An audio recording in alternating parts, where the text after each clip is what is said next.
Boogie Fland does a good job here in the two-man game. Zeke Mail overplaying that. He reads it, back cuts, and gets to the line early in the game. Very good read here. Zeke Mail jumps it right down the lane to the free throw line. And here does a good job on Dewan Harris with this closeout, knowing he would prefer to drive than shoot on the catch, forcing Kansas to keep running clock. It might be small, but I would like to see a bit more effort after this turnover to deter the easy 2-on-1. I know Flan can sprint back on defense. And here Boogie's going to show you a little bit of his boogie, very comfortable from that 15 to 17 foot range, made a multitude of those jumpers here again, just coming off that pick and roll, pull up, easy money. And again, whether it was him deflecting the ball or reading the passing lanes, Boogie was disruptive and he made his presence known here again. In that passing lane, let's have some showtime. Hello. Hello. Let's have some show time playing the passing lane, jumping that. And you always love to see that from point guards who can kind of read, play 2 steps ahead. That shows some intellect on the defensive end. Quick pull up here from Boogie. I mean, he made one later in the game.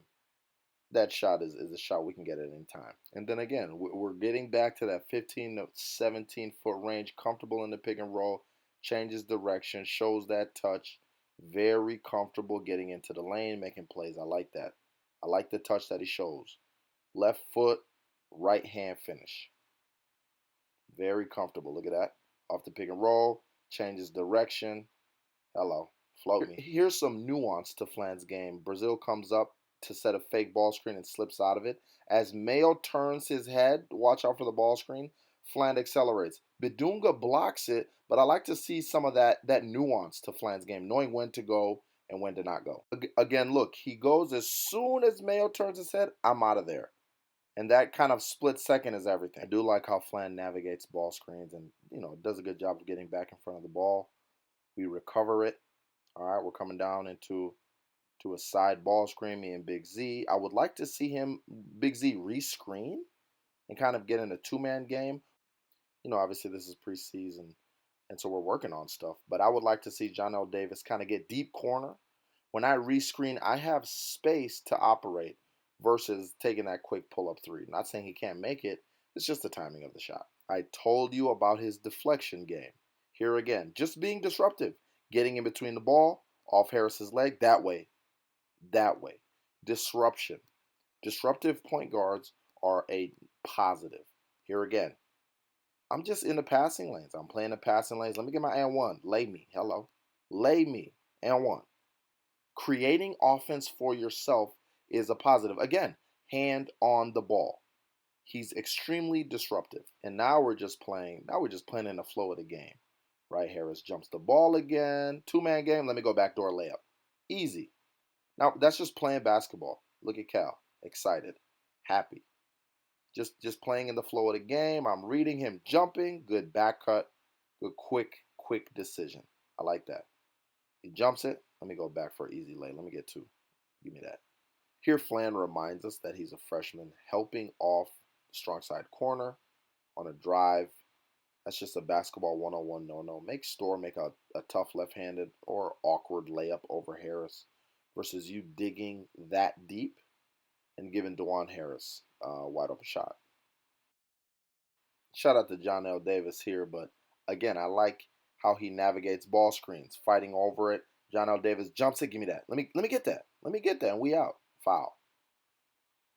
Here we have McDowell, if I'm not mistaken, checking into the game. I just want to test him.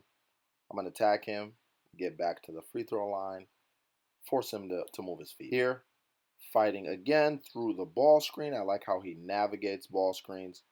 Doesn't necessarily get back in front of the ball, but makes a play on the ball. Right here, that's a 50-50 call, of course. The bench doesn't like that call, but if you're not going to get back in front of the ball, at least you're making a play on the ball, and I'm not mad at that reaction. We'll take one more look. Does what he can to fight over the ball screen. Doesn't necessarily get back in front. Makes a play on it. That's a 50-50 call. That's why I don't get paid to ref. I scout, not coach. Now, this might go over some people's heads, but I like one pass away. Look at him playing that gap perfectly and forcing Badunga to go to the other side of the floor. Again, off ball. He's kind of a little bit late, but takes away that look, and Store throws up some nonsense to the rim, and it leads to a touchdown on his head. You know what I mean? So great gap defense. One pass away. Back to Fland's 15 to 17-foot touch, just a pull up. He's comfortable taking this shot, and I like the shot diet that he showed right here. Left, right into the pull up. Every good guard has this shot in their game. I like that elevation. And this is the pull up three that he made later in the game, up 15. I'm not mad at that shot. If he can show that he can make it consistently, okay, you've shown something. You've shown something to us. But then again, he shows us he's a freshman, sloppy with the ball. You know, Harris, he's a gamer. The game's not over. Though it's 4 minutes left in the game, you still have to value the basketball. And though that might have been a low light, check out this highlight, jumping the passing lanes again. And that's another easy 2 points. I love that. I love that about Boogie. So we go low light, highlight, and watch him off the ball, lose his man, Zeke Mayo, wide open shot. That's just awareness and just kind of knowing where you're supposed to be in relation to the basketball. And here we go again. To close out this breakdown. Gets into the ball, gets back in front. That's a push off that way. That way.